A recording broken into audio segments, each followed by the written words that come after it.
Hugo Botman, vous êtes psychiatre à l'hôpital Pitié-Salpêtrière et chercheur en neurosciences à l'Institut du cerveau. Dans cet entretien, vous allez nous parler de la dépression qui touche de plus en plus de personnes en abordant ses symptômes, les multiples raisons qui peuvent la provoquer et surtout les moyens actuels d'en guérir, ainsi que des nouvelles pistes thérapeutiques très prometteuses. Alors tout d'abord, qu'est-ce qu'une dépression et quelle différence avec une déprime passagère par exemple ? Alors la dépression est un trouble dramatique qui touche aujourd'hui environ 350 millions de personnes à travers le monde, à peu près 5% de la population. C'est un trouble qui est caractérisé par des symptômes qui sont très spécifiques, en fait, qui sont bien caractérisés notamment dans des classifications internationales. On a le DSM-5 pour les psychiatres qui est très important, et pour lequel on a vraiment des critères. Alors ces critères-là, c'est plus de 15 jours de symptômes, donc un critère temporel, il faut que les symptômes durent pendant plus de 15 jours, et puis la présence de symptômes spécifiques, qui sont en général les plus importants, la tristesse ou l'anédonie. Tristesse étant vraiment une hausse des émotions négatives, de la douleur morale, des difficultés vraiment très intimes, très subjectives, et l'anédonie, une baisse de tout ce qui est positif, une baisse de la capacité à ressentir du plaisir, une baisse de la capacité finalement à être heureux. En plus de ces deux symptômes primordiaux, on a toute une myriade de symptômes, des symptômes qui touchent le corps, qui touchent les fonctions biologiques, qui touchent les fonctions du sommeil, de l'alimentation, donc typiquement des troubles du sommeil, une insomnie, des troubles de l'alimentation, une anorexie, un ralentissement à la fois de la pensée et du corps, qu'on appelle le ralentissement psychomoteur, avec vraiment un ralentissement des mouvements et du cours de la pensée, ce qu'on appelle la bradypsychie, et puis des symptômes qui sont assez spécifiques de la dépression, qui vont être des croyances dépressives ou des cognitions dépressives, par exemple la croyance de dévalorisation, qu'on n'a aucune valeur, ou de culpabilité très forte, ou de pessimisme sur l'avenir, et tout ça peut arriver au symptôme le plus grave de la dépression, qui est les idées suicidaires, où finalement les patients peuvent souhaiter leur mort ou avoir des pensées récurrentes de mort qui surviennent. Donc ces symptômes-là sont très graves. Quand ils surviennent, en général, ils sont associés aussi à ce qu'on appelle des troubles neurocognitifs, c'est-à-dire des modifications de la capacité à réfléchir, à se concentrer, et avec des troubles de la mémoire aussi qui peuvent survenir. Donc c'est un trouble très complexe, la dépression, avec une myriade de symptômes très différents les uns et les autres. Est-ce que si on a quelques symptômes, mais pas tous, on peut quand même être qualifié de dépressif ou il faut vraiment tous les avoir ? Alors ça, c'est très important. En effet, il faut qu'il y ait un des deux symptômes principaux, dont je vous ai parlé au début, donc soit la tristesse, soit l'anédonie, un des deux. Et il faut après qu'il y ait 4 ou 5 symptômes, donc 5 symptômes en tout, parmi les symptômes suivants dont je vous ai parlé juste avant, donc qui touchent à la fois le corps, les émotions et les fonctions instinctuelles, ce qui est lié à l'alimentation et le sommeil par exemple. On peut avoir donc certains types de dépression, avec certains types de symptômes, et on a des dépressions qui on dit aussi atypiques, pour lesquelles on a un peu l'inverse des symptômes classiques. Par exemple, des dépressions qui vont être associées à une hypersomnie ou une insomnie. Les sujets vont dormir pendant toute la journée, qui vont être associés à une hyperphagie, le fait de manger énormément plutôt que l'anorexie, et qui vont être associés à des caractéristiques un peu spéciales qu'on appelle atypiques, des dépressions qu'on retrouve beaucoup dans les troubles bipolaires, et aussi beaucoup chez les femmes, dans la dépression au féminin, très souvent, elle a des caractéristiques plus atypiques que celles chez l'homme. Est-ce qu'on peut être atteint de dépression sans avoir de symptômes psychologiques, mais uniquement physiques par exemple ?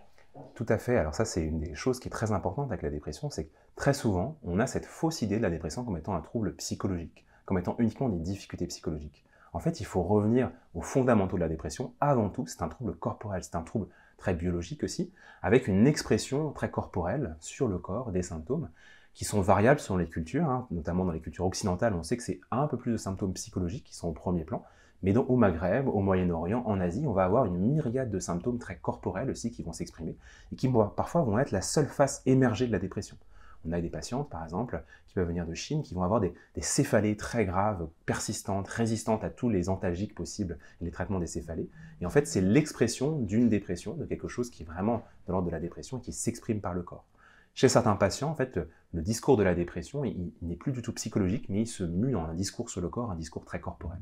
On a des symptômes aussi très physiques de la dépression qui sont ressentis par tout le monde et clairement qui sont liés à l'asthénie, au fait de se sentir sans énergie, sans force, avec une incapacité à faire des choses du quotidien. Et contrairement à la fatigue du quotidien, à notre fatigue à tous, cette fatigue, elle s'enlise avec le repos, elle augmente avec le repos. Et alors, si vous dites à un sujet déprimé, va te reposer, va te coucher, va dormir toute la journée, en fait, ce repos va augmenter, cette asthénie va augmenter la fatigue. Alors que vous, si vous vous reposez, normalement, votre fatigue, elle va diminuer. Donc vous voyez, c'est une fatigue qui est très différente aussi de la fatigue du quotidien, de celle qu'on ressent, et qui est probablement liée à des phénomènes qui sont beaucoup plus complexes que la fatigue telle qu'on la ressent dans le quotidien. Est-ce qu'une déprime peut se transformer en dépression ? La déprime, c'est un mot du quotidien, hein, c'est finalement un mot qui désigne notre vague à l'âme, cette espèce de tristesse qu'on peut avoir l'un et l'autre dans le quotidien. La dépression, c'est une tristesse qui est très différente. C'est une tristesse qui a vraiment une nature qualitative différente de notre tristesse à laquelle on est habitué. D'ailleurs, quand on n'a pas vécu soi-même de dépression, c'est souvent très difficile de comprendre ce que ressentent les patients qui vivent une dépression, parce qu'il y a vraiment une différence de nature qui n'a rien à voir avec la tristesse qu'on a quand on a des petits désagréments du quotidien. Donc malheureusement, la déprime, donc cet sentiment un peu de vague à l'âme qu'on peut avoir, ça peut aussi être un signal vers l'avancée, vers finalement une évolution vers la dépression. Et ça peut être au début une réaction émotionnelle à des événements très désagréables, très négatifs dans notre quotidien, qui en se succédant, finalement, vont donner progressivement l'apparition d'une symptomatologie dépressive. Mais j'insiste bien sur ça, la dépression n'est pas un état de tristesse. Il faut vraiment faire une différence entre la tristesse et la dépression. Il y a même des dépressions qui sont des au-delà de la tristesse. C'est-à-dire pour lesquelles la tristesse, les émotions en général, sont complètement inhibées, disparaissent à cause des caractéristiques de la dépression. Il y a des dépressions qui finalement suppriment toute capacité émotionnelle, et ce qu'on voit notamment dans les dépressions très anédoniques, dont on a parlé au début, avec très peu de plaisir, très peu d'émotion. Dans ces cas-là, le sujet ne ressent pas forcément de tristesse.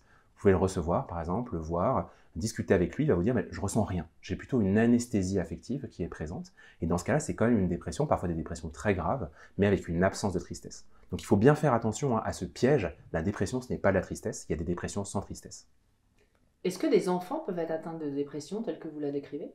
Tout à fait, alors la dépression peut aussi toucher l'enfant. C'est en général des caractéristiques cliniques, des symptômes qui sont un peu différents chez l'adulte. On peut retrouver des symptômes qui sont les mêmes que chez l'adulte, mais en général, on a des symptômes un peu plus masqués de dépression, avec notamment des troubles du comportement, une irritabilité, des troubles du sommeil. Un enfant qui d'un seul coup va devenir un peu plus agressif, va refuser un peu les choses qu'on lui propose. Ça peut être des signes avant-coureurs de dépression liés à l'irritabilité, à ces troubles du comportement. Il ne va pas forcément exprimer un mal-être, une douleur, au sens où celle où l'adulte peut être capable de l'exprimer, mais ça va passer par des signes qui sont parfois un peu plus masqués. Et donc il faut faire attention bien sûr à ces signes masqués chez l'enfant. Quels sont les facteurs connus qui peuvent engendrer une dépression? Alors, le principal facteur qui est à l'origine de la dépression, c'est des facteurs de stress environnementaux. C'est-à-dire quand on a de façon répétée un stress chronique qui se met en place. Alors, ça peut être des micro-stress, parfois des stress liés au travail, des stress liés à la vie professionnelle, à la vie amicale, à la vie familiale, conjugale. Et ça, on sait quand ça s'accumule, ces stress-là, notre cerveau peut être plus en difficulté pour y répondre et ça peut engendrer des mécanismes, des cascades biologiques, notamment liées aux hormones du stress, comme le cortisol, qui vont être associées à la dépression.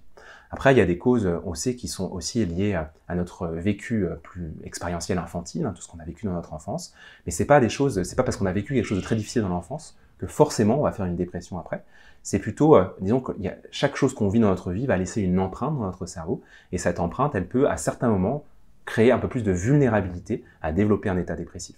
Donc c'est vraiment la dépression, il faut voir ça comme une vulnérabilité et pas comme quelque chose de causal, pas comme quelque chose de déterministe. On est à certains moments de sa vie un peu plus vulnérable de faire une dépression et c'est pas forcément grave, d'accord? Ça aussi il faut le dire, toutes les dépressions ne sont pas graves. Dans la population générale, il y a énormément de gens qui vont faire des dépressions et c'est pas du tout grave quand on fait une dépression. Il faut qu'elle soit bien prise en charge, il faut qu'elle soit traitée, il faut pouvoir exprimer ses symptômes, il faut pouvoir assez vite demander de l'aide. Et si on est traité, si on est pris en charge, c'est des choses qui disparaissent et qui permettent de s'améliorer assez rapidement. Le risque de la dépression, c'est la dépression qui est non traitée, non diagnostiquée, non prise en charge et qui se chronicise, qui va durer sur une longue période de temps, avec notamment l'assentiment d'être totalement abandonné. On a une idée de la durée d'une dépression, entre guillemets, en moyenne? Alors c'est très variable selon les individus. Il y a un message positif qu'on peut dire, c'est que la dépression en général, notamment quand elle est d'intensité légère, elle a tendance à s'améliorer naturellement toute seule. Le problème, c'est que cette amélioration, elle se fait parfois avec un temps long qui peut être de 6 mois, 1 an, parfois 2 ans, 3 ans. Il y a des dépressions qui peuvent durer pendant 10 ans. Il y a des dépressions qui sont très très longues, qui ne sont pas prises en charge et les symptômes vont perdurer pendant très longtemps. Le problème de la dépression, c'est qu'il y a cette face émergée de l'iceberg dont on a parlé.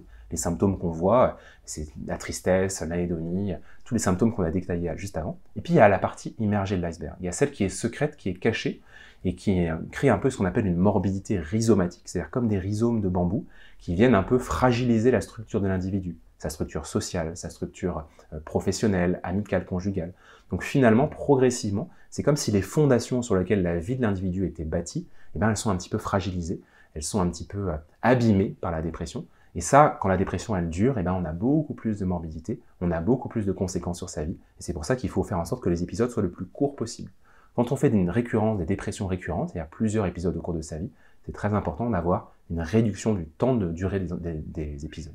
C'est là où les traitements sont intéressants en fait. Les traitements antidépresseurs, ils vont permettre d'avoir une action plus rapide sur les symptômes de la dépression et de réduire la durée des épisodes pour arriver assez vite à la guérison et permettre à nouveau que le sujet fonctionne bien dans sa vie. Il y a une autre chose qui est importante, c'est de se dire que chaque épisode psychiatrique qu'on va faire, que ce soit des dépressions, un épisode psychotique, un épisode maniaque dans le trouble bipolaire, il y a aussi la phase émergée des symptômes, celle qu'on observe, et il y a aussi tout ce qui se passe dans le cerveau. Et on sait que dans le cerveau, notamment, il y a une toxicité de ces épisodes, c'est-à-dire que le cerveau, il s'abîme quand on fait des épisodes. Quand on fait plusieurs dépressions, donc quand une dépression va durer, si par exemple on refuse de prendre un traitement, on se dit je vais m'en sortir tout seul, et que la dépression elle dure, et bien le cerveau, il a tendance à s'abîmer un peu plus en raison de cet état dépressif. Donc ça c'est quelque chose d'important aussi, il n'y a pas que la psychologie, il y a toute la dimension neurologique de ces troubles qui ont quand même une empreinte sur le cerveau. Ça, c'est une vraie chose aussi que vous mentionnez. Je vais m'en sortir tout seul. C'est être faible que d'aller prendre des médicaments. Et puis, on consomme aussi beaucoup de médicaments. Qu'est-ce que vous en pensez, vous? Alors ça, on a très souvent ce syndrome du Superman ou de la Superwoman, avec l'idée comme ça que quand on souffre d'un état dépressif, comme c'est un trouble finalement assez ordinaire, alors ordinaire je le mets entre guillemets, c'est un faux ami, un trouble qu'on retrouve beaucoup dans la population générale, dont on parle quand même assez aussi aujourd'hui à notre époque, et bien on se dit finalement ce trouble qui est si présent, je vais m'en sortir tout seul. Je suis suffisamment fort pour réussir à aller au-delà des symptômes, à m'en sortir sans aide extérieure. Ça c'est une fausse idée, c'est un faux ami. Il faut assez vite, quand on souffre des symptômes dépressifs, aller demander de l'aide.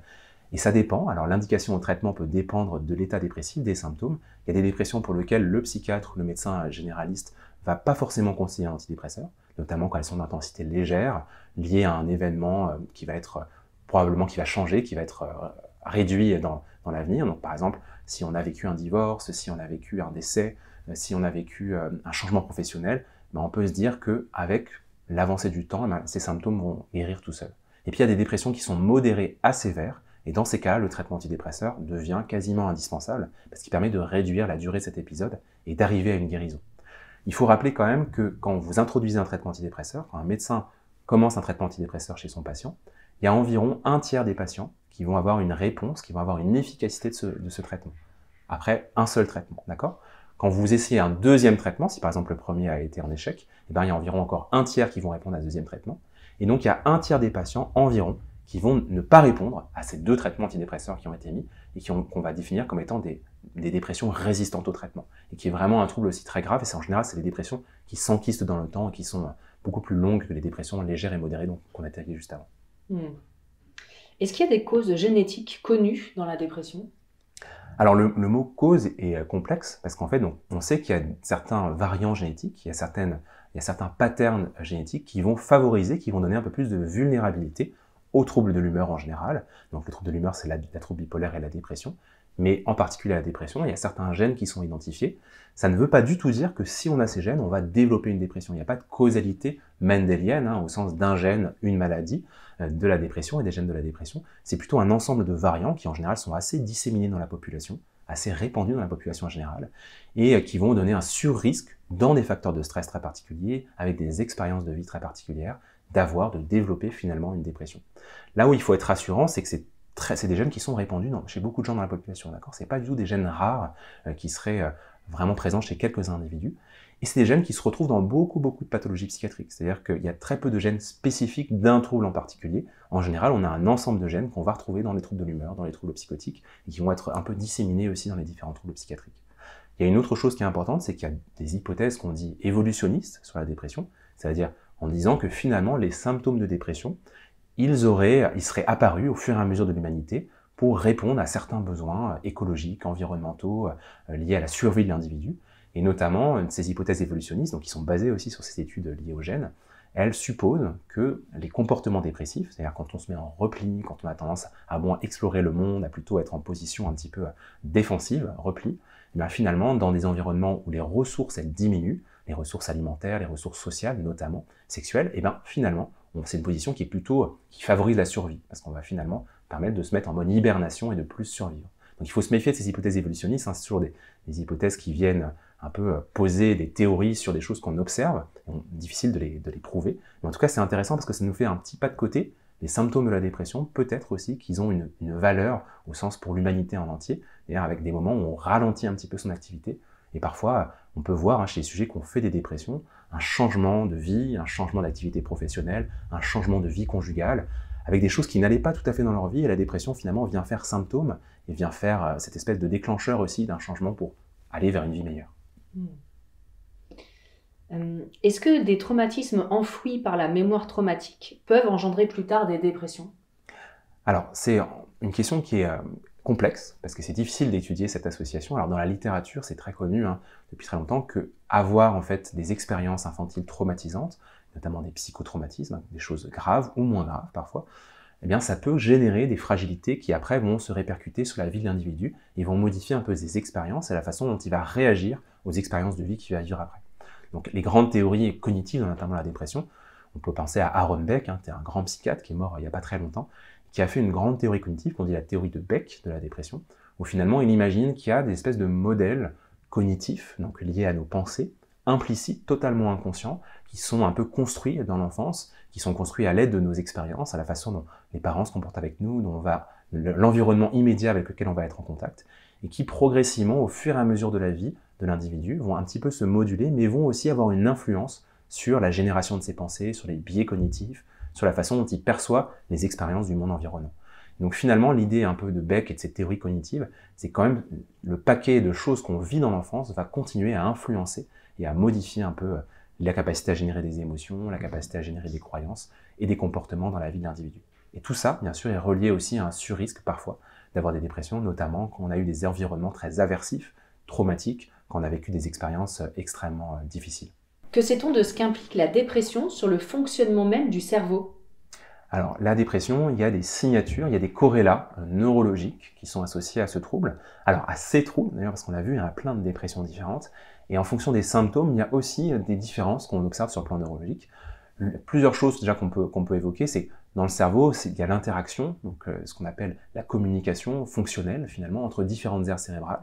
Et dans la dépression, c'est pas une lésion des cerveaux. D'ailleurs, c'est pas comme dans certains troubles neurologiques, comme dans certaines maladies neurodégénératives, c'est pas le cerveau qui d'un seul coup se met à se détruire où il y a une lésion observable. Si on fait par exemple une IRM, on verrait quelque chose qui serait observable.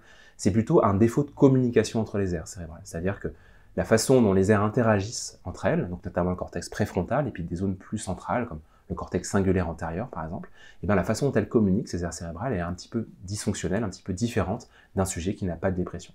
Alors il y a des choses qui ont pu être observées, notamment dans des centres qui sont liés à la douleur sociale. On sait qu'il y a des zones du cerveau qui régulent la douleur, et notamment la douleur physique, au sens si jamais je me brûle la main sur une flamme, je vais avoir des zones qui s'activent, qui sont notamment liées au cortex singulaire antérieur.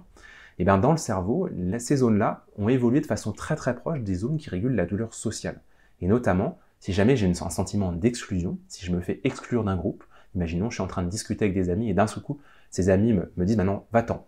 On te chasse, il faut que tu t'en ailles, je vais ressentir une douleur. Et cette douleur, qu'on ressent tous dans nos situations sociales, c'est vraiment une douleur qui a une expression neurologique qui est assez proche, avec une zone qui est assez proche de celle de la douleur physique. Très probablement, ces deux zones ont évolué de façon conjointe, ensemble, et très probablement qu'il y a des choses qui sont liées finalement au sens évolutionniste dont je vous ai parlé. Alors si on revient à ces théories évolutionnistes, il y a l'idée quand même que la douleur morale, c'est-à-dire quand je ressens une douleur liée à l'exclusion, va nous pousser à aller rechercher de l'aide, va nous pousser à aller essayer de renouer un peu avec le groupe, et va finalement nous pousser à revenir un peu dans cette sphère sociotropique, à renouer avec l'ensemble du groupe. Ça, si on reprend un peu les hypothèses évolutionnistes, ça a du sens, parce qu'en fait, on est une espèce aussi qui vit de façon très sociotrope. Un humain tout seul, avec notre peau fragile, notre absence de griffes et de longues dents, on ne survit pas dans la nature. Ce qui nous permet de survivre, c'est le groupe, c'est de former des groupes constitués, avec la construction de projets communs, la construction de quelque chose qui est très social. Et donc probablement que dans les millénaires qui ont précédé, finalement, cette douleur morale du cerveau a évolué de façon à nous protéger contre le risque d'être exclus des groupes. Et c'est une des choses qui est très importante avec les dépressions. On se rend compte que des situations d'exclusion sociale, c'est-à-dire si à chaque fois qu'on est exclu d'une situation sociale, quand on vit un deuil par exemple, c'est une situation d'exclusion, on perd de la ressource sociale. Quand on vit une exclusion professionnelle, du harcèlement professionnel ou une exclusion familiale, c'est des choses qui vont favoriser les risques de dépression, probablement par l'activation un peu de ces zones ancestrales en fait, de régulation de la douleur sociale.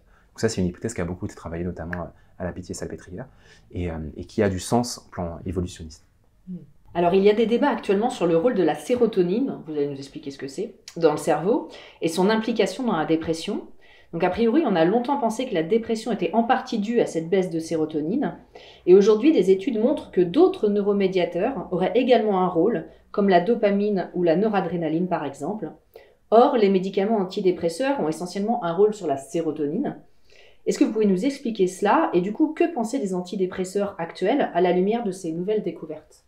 Alors vous avez raison, il y a un débat en ce moment très fort sur l'implication ou les théories sérotoninergiques ou monoaminergiques de la dépression.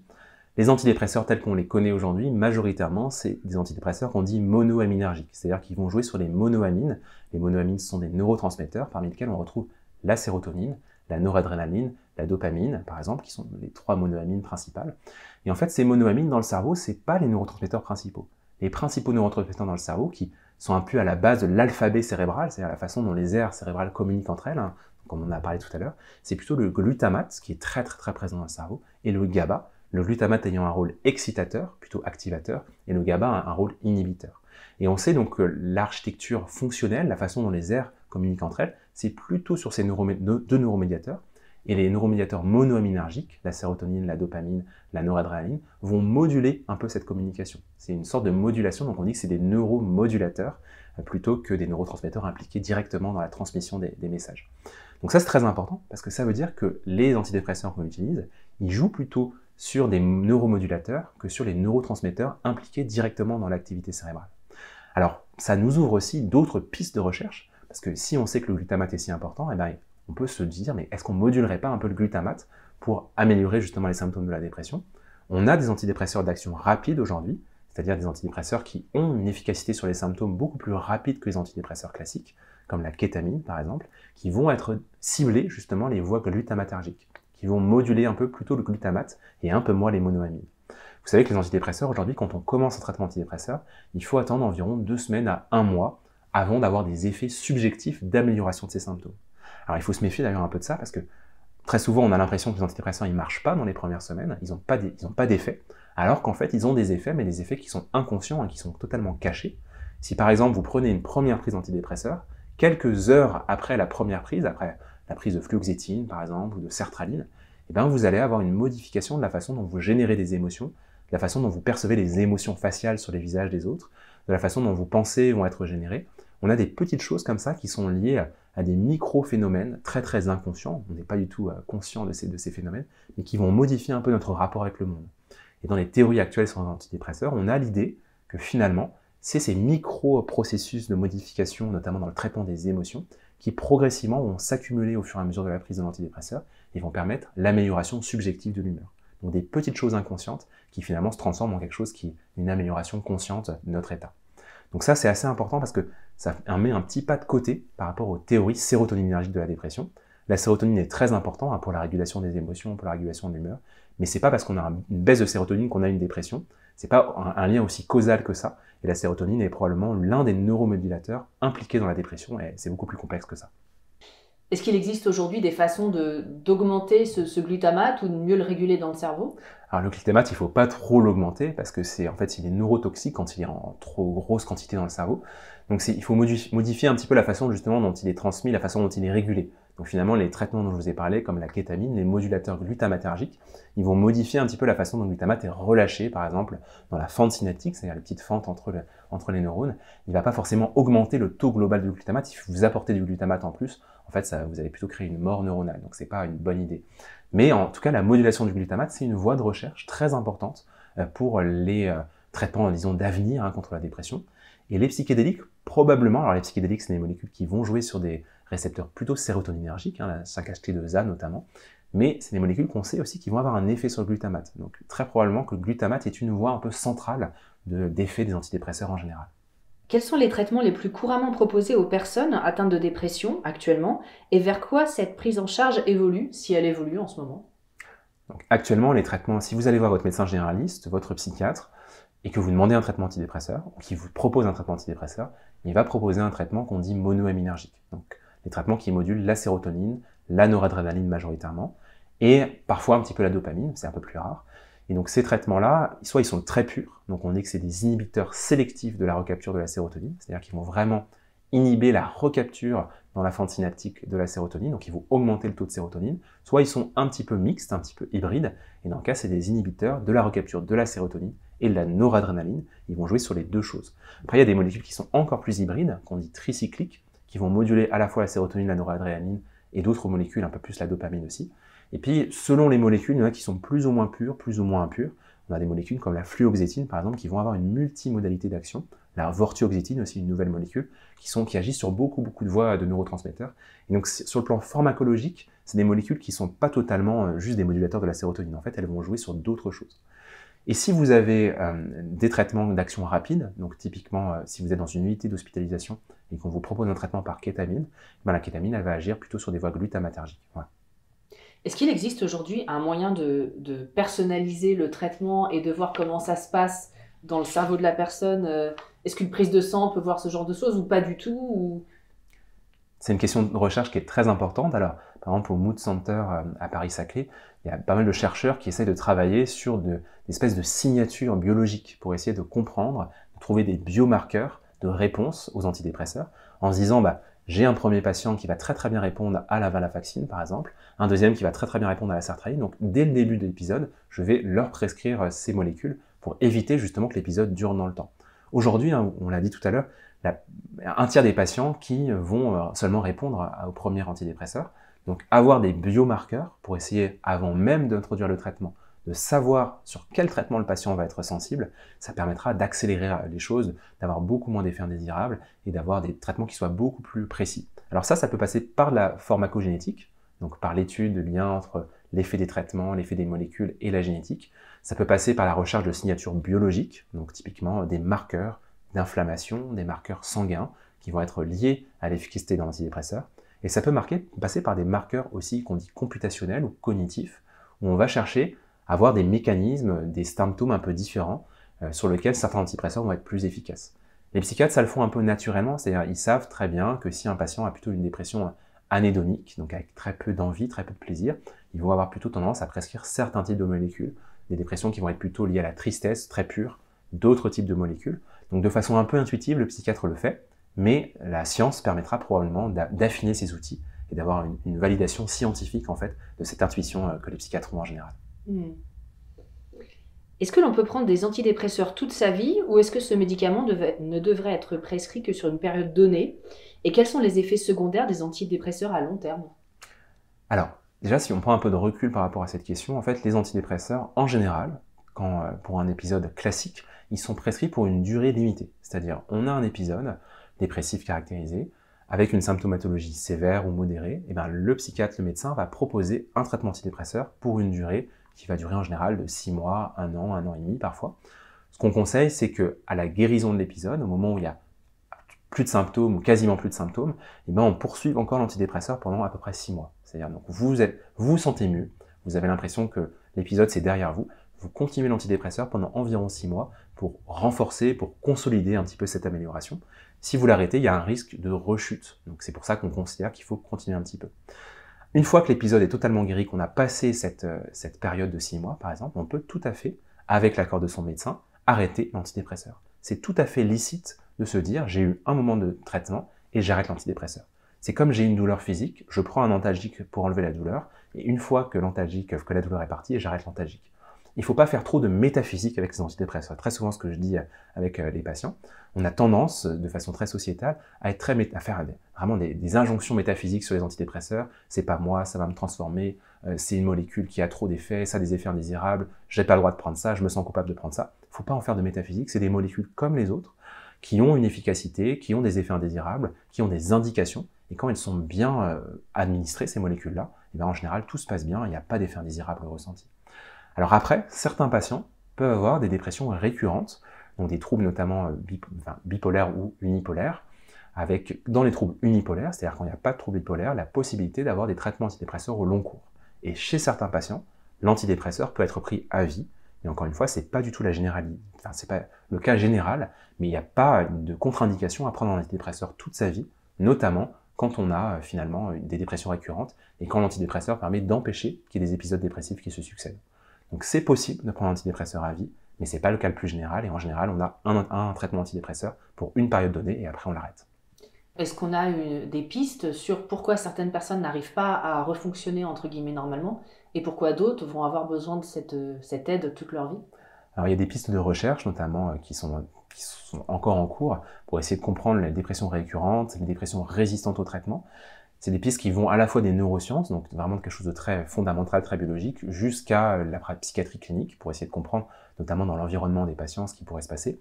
On sait qu'il y a des facteurs qui sont très biologiques, qui sont liés au cerveau, mais il y a des facteurs qui sont très environnementaux. Et parfois, certains milieux de vie, certains styles de vie vont favoriser la récurrence de dépression. Un cas très classique, très simple qu'on peut exprimer, c'est déjà le harcèlement moral au travail. Si vous êtes dans un milieu harcelant, si vous êtes dans un milieu de stress quotidien au boulot, eh bien vous allez avoir des récurrences, un risque de récurrence d'épisodes dépressifs en contexte professionnel, ce qu'on appelle le burn-out finalement. Et finalement, c'est lié à cet environnement qui se répète, qui vous ramène toujours à la même chose. Autre exemple très simple, c'est les violences conjugales. Si vous êtes dans un couple qui est violent, que vous vous en rendez pas bien compte, qu'il y a une emprise psychologique dans ce couple, eh bien vous allez être toute votre vie à un moment soumis à des récurrences de la dépression qui sont dues aussi à cet environnement très particulier. Donc il faut être très transitionnel, aller du plus organique, du plus biologique, jusqu'au plus environnemental, jusqu'au plus social. Alors justement, ma prochaine question, est-ce qu'une psychothérapie pourrait suffire pour guérir une dépression? Alors c'est une question piège. C'est une question piège parce qu'il ne faut pas y répondre trop vite à cette question. La psychothérapie est extrêmement importante. Et alors, dans certaines formes de dépression, notamment très légères, les formes dont on a parlé au début, qui s'améliorent progressivement toutes seules, la psychothérapie seule peut suffire. Donc ça, il y a quelques études qui l'ont suggéré. Une psychothérapie peut être aussi efficace qu'un traitement antidépresseur dans le cas d'une dépression légère. Dans le cas de dépression modérée à sévère, c'est-à-dire quand les symptômes deviennent très intenses ou suffisamment intenses, la psychothérapie seule ne pourra pas être suffisante, ne pourra pas agir. Et pour des raisons qui sont très simples, qui sont très liées à la cognition aussi, quand vous vivez une dépression d'intensité modérée à sévère, votre esprit lui-même se modifie un petit peu et vous êtes beaucoup moins sensible aux informations, vous avez des biais de traitement de l'information. Et en fait, le discours du psychothérapeute ou les actions que vont mettre en place le psychothérapeute au cours de la psychothérapie, de quelle que soit l'obédience, que ça soit très analytique ou très cognitif, et bien finalement, ça va être comme de l'air qui rentre dans votre cerveau et qui disparaît, et ça n'aura aucune implication. Une de mes patientes qui m'a beaucoup marqué, il y a quelques années déjà, qui m'avait dit, alors je venais tous les jours dans sa chambre, c'est une patiente qui était hospitalisée, pour faire de la psychothérapie, avec 1 heure chaque jour, quelque chose de très intense, avec vraiment une volonté comme ça d'agir sur ses croyances dépressives, sur ses pensées dépressives. Et puis je la revois, je l'ai suivie après pendant quelques années, je la revois 1 ou 2 ans après, et elle me dit, mais pendant l'épisode, en fait, tout ce que vous me disiez, pour moi, ça n'avait pas vraiment de sens. La seule chose qui comptait, c'était votre présence. C'était le fait que vous veniez dans ma chambre, que vous soyez là, présent, tous les jours, que vous faisiez attention à moi.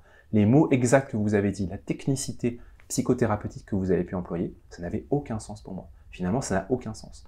Et c'est vraiment ce qui compte pour la psychothérapie, c'est la période de rémission. Donc quand on a une amélioration des symptômes, là, la psychothérapie devient très indispensable pour permettre de consolider cette rémission et finalement permettre à la dépression de cicatriser. Mais pendant l'épisode très aigu, ce qui compte, c'est la présence pour le patient et les traitements. Et la psychothérapie est un petit peu plus en second plan, ou en tout cas la technicité psychothérapeutique est un petit peu plus en second plan. Donc ça, à mon avis, pour les auditeurs, c'est ce qui est le plus important.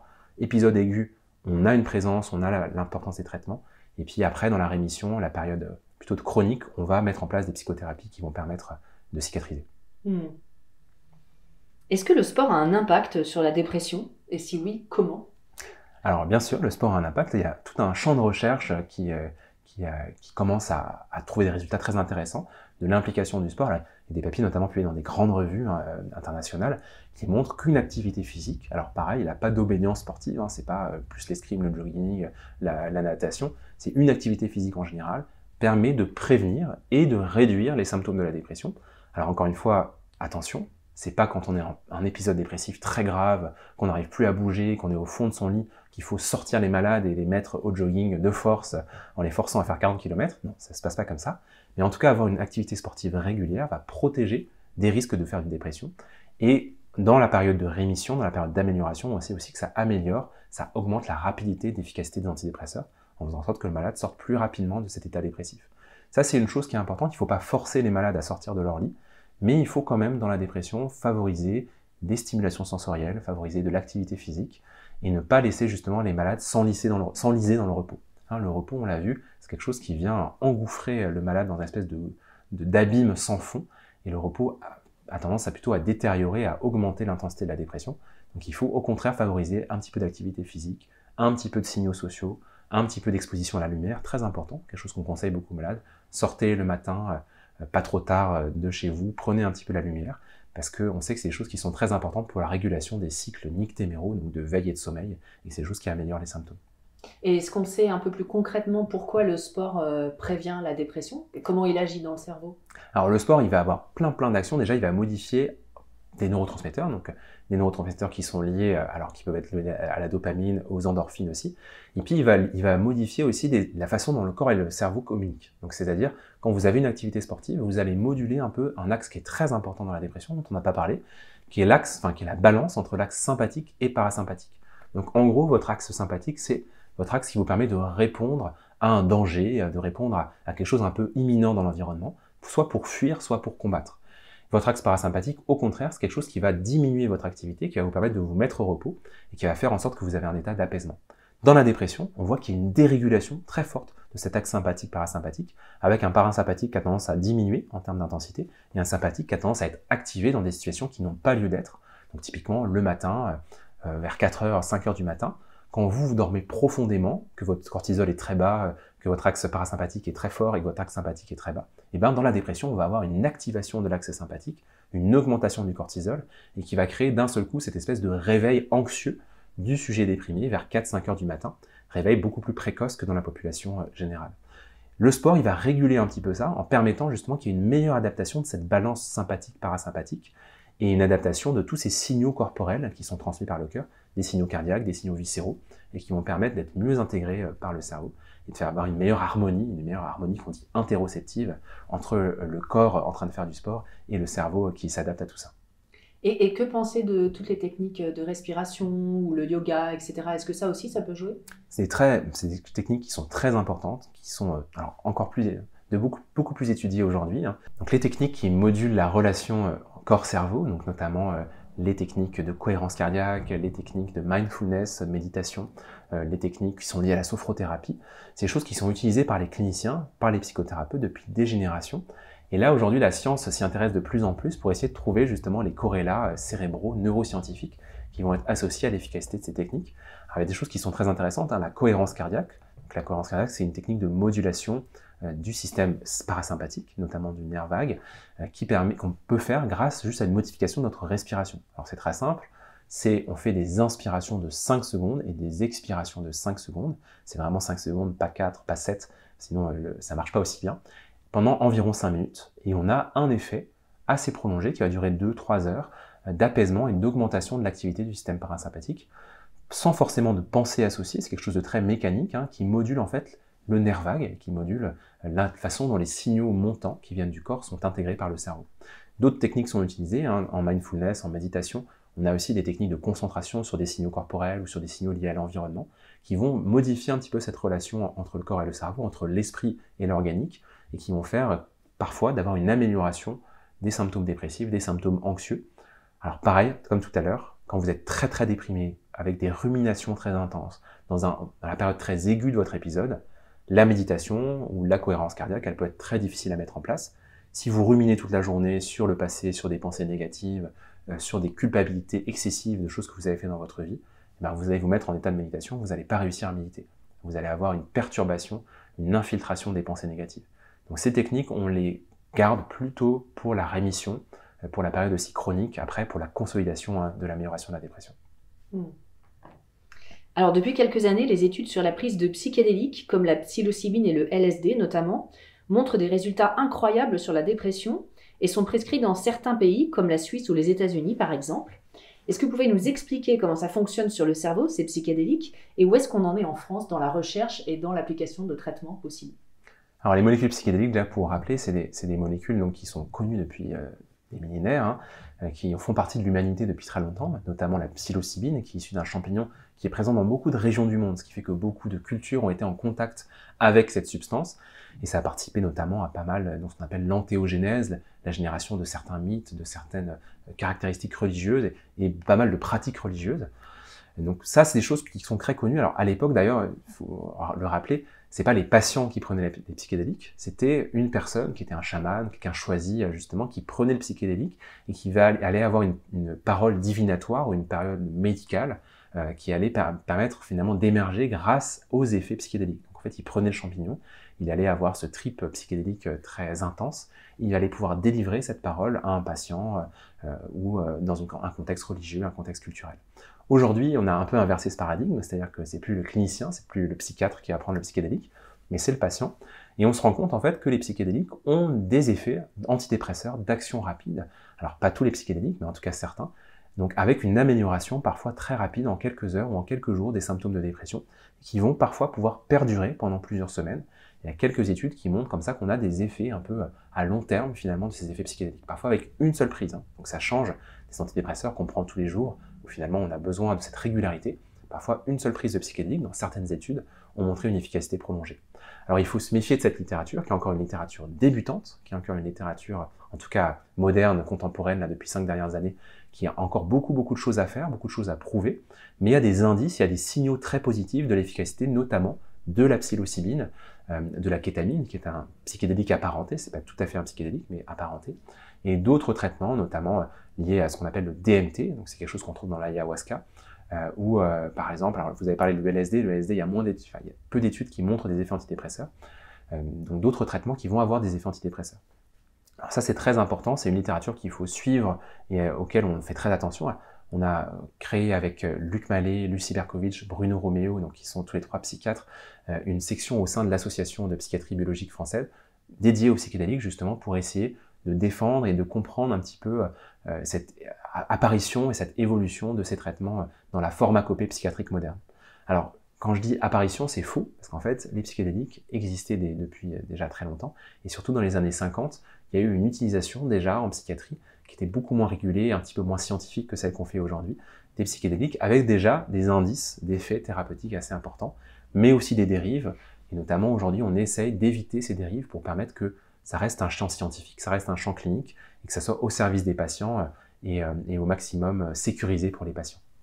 Et est-ce qu'on sait comment il fonctionne sur le cerveau, justement? Pourquoi, dans certains cas, on a l'impression que c'est un peu magique?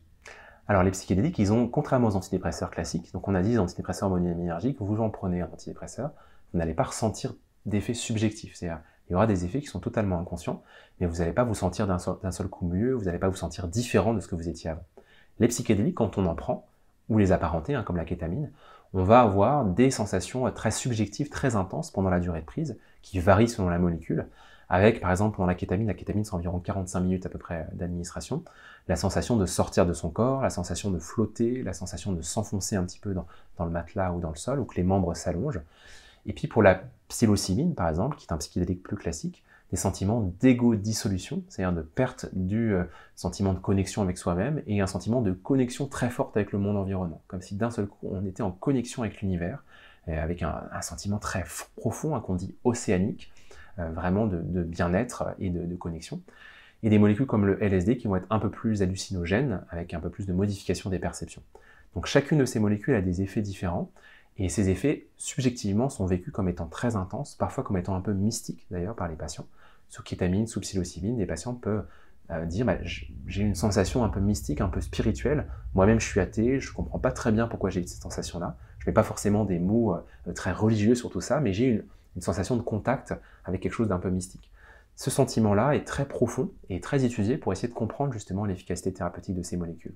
Après, sur le plan neurologique, ces molécules ont aussi des effets qui sont liés justement à ces effets subjectifs, avec plusieurs théories, plusieurs hypothèses. Il y a pas mal d'études en neuroimagerie qui montrent des modifications, notamment au niveau du réseau du mode par défaut. Le réseau du mode par défaut, ce qu'on dit le DMN, Default Mode Network, c'est un réseau qui s'active quand vous ne faites pas grand-chose.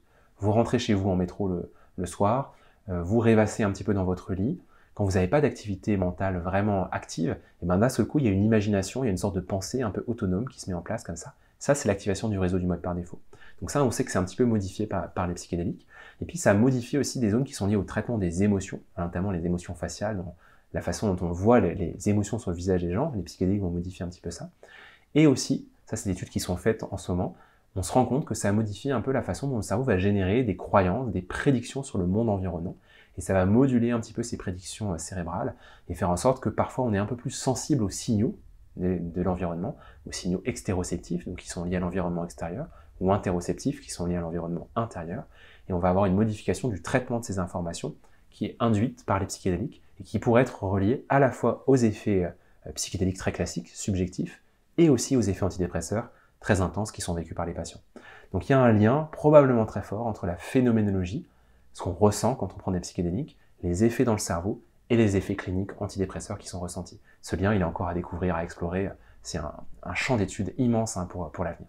Et donc, on rappelle qu'actuellement, c'est pas légal en France, c'est pas autorisé. Par contre, la kétamine, il y a des traitements qui se font avec de la kétamine, je crois. Donc tout à fait. Donc les psychédéliques, l'utilisation des psychédéliques à visée médicale n'est pas possible en France. Et d'ailleurs, je vous déconseille très fortement d'utiliser les psychédéliques tout seul, à visée médicale, en autonome ou à l'étranger, dans des cadres qui ne sont pas forcément bien contrôlés. Ça peut être assez dangereux, notamment quand c'est mal fait, quand c'est mal contrôlé, quand on ne fait pas assez attention à toutes les choses auxquelles il faut faire attention quand on prend des psychédéliques.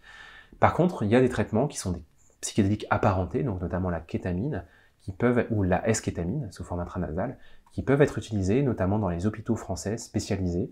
Donc c'est uniquement en milieu hospitalier, uniquement dans des services spécialisés dans les troubles de l'humeur, et qui vont permettre d'administrer ces traitements dans des cadres très contrôlés, avec vraiment une attention au bien-être du patient, une attention à la sécurité du patient, et qui vont permettre d'avoir une efficacité aussi parfois rapide sur la dépression. J'ai des patients qui sont traités par kétamine, qui quelques heures après le traitement vont avoir une amélioration subjective de leurs symptômes, et qui vont parfois même avoir une disparition des idées suicidaires, un changement un petit peu de leur pensée. Chez certains patients, ça ne marche pas, d'accord ? Donc c'est pas non plus un miracle thérapeutique, mais chez certains patients, c'est efficace.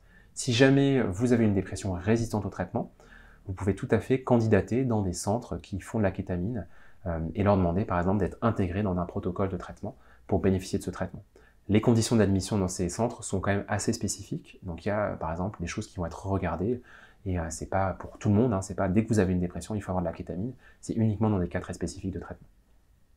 Et dernière question, si après avoir écouté cette vidéo, on se dit « Zut, j'ai l'impression que je suis quand même un peu dépressif », vers qui spontanément on se tourne ? Un psychiatre, un médecin, un psychothérapeute ? La règle qu'on peut dire, c'est de se tourner vers le soignant qui est le plus proche de vous, c'est-à-dire celui dont vous avez le plus confiance, celui qui est le plus accessible rapidement. Il faut agir rapidement sur les symptômes, il ne faut pas traîner. Donc si vous avez des symptômes qui durent, que votre psychiatre vous propose un rendez-vous dans 6 mois, faut aller prendre un autre rendez-vous, pourquoi pas chez votre médecin généraliste. Et puis il faut vraiment saisir un peu toute l'aide qui vous est proposée. C'est-à-dire vous voyez votre médecin généraliste, il vous dit écoutez, je vous trouve très déprimé, là il y a des vrais symptômes de dépression. Il faut mettre un traitement. Si jamais vous avez des doutes sur ce traitement, discutez-en avec lui, parlez-en au maximum, essayez de décortiquer un peu ces doutes pour comprendre un peu ce qui peut vous poser problème, mais ne reculez pas devant la prise d'un traitement si elle vous est proposée et si c'est nécessaire, parce que ça va permettre encore une fois de réduire très rapidement et de façon efficace les symptômes. Dans le cas contraire, ça peut durer pendant plusieurs années et ça peut être très complexe.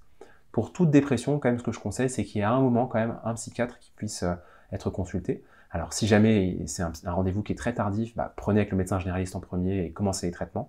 Et à un moment quand même, c'est pas mal qu'un psychiatre puisse avoir un entretien avec vous pour moduler un petit peu les traitements, pour voir un petit peu ce qui est possible après, en termes de psychothérapie aussi. Et la partie psychothérapeutique, alors notamment avec un psychologue qui fait de la psychothérapie, est très importante, et notamment pour la période de rémission, de consolidation de la dépression. Et en général, ce qu'on conseille, c'est une psychothérapie d'1 an ou 2 ans après une dépression, pour consolider toutes les choses qui sont passées pendant l'épisode. Et puis c'est aussi, pour finir sur une note un peu positive, la dépression, c'est, comme on l'a dit tout à l'heure, parfois une étape de transition dans quelque chose, finalement ce qui fait symptômes liés à des conditions de vie et qui n'étaient pas les conditions de vie idéales pour nous. Et la psychothérapie est très importante justement pour s'enrichir à partir de cette expérience. À partir d'une expérience de dépression, une dépression du postpartum, une dépression du milieu de vie, une dépression du sujet âgé, ou une dépression du sujet jeune, on va pouvoir modifier un petit peu sa façon de vivre, modifier un petit peu son spectre d'expérience, ses idéaux, les projets de vie, les désirs qu'on a pour notre avenir. Et donc ça, c'est très important de pouvoir être un petit peu aidé dans ce travail-là avec une ou un psychothérapeute qui nous accompagne un peu dans cet enrichissement lié à ce vécu d'expérience. Merci beaucoup.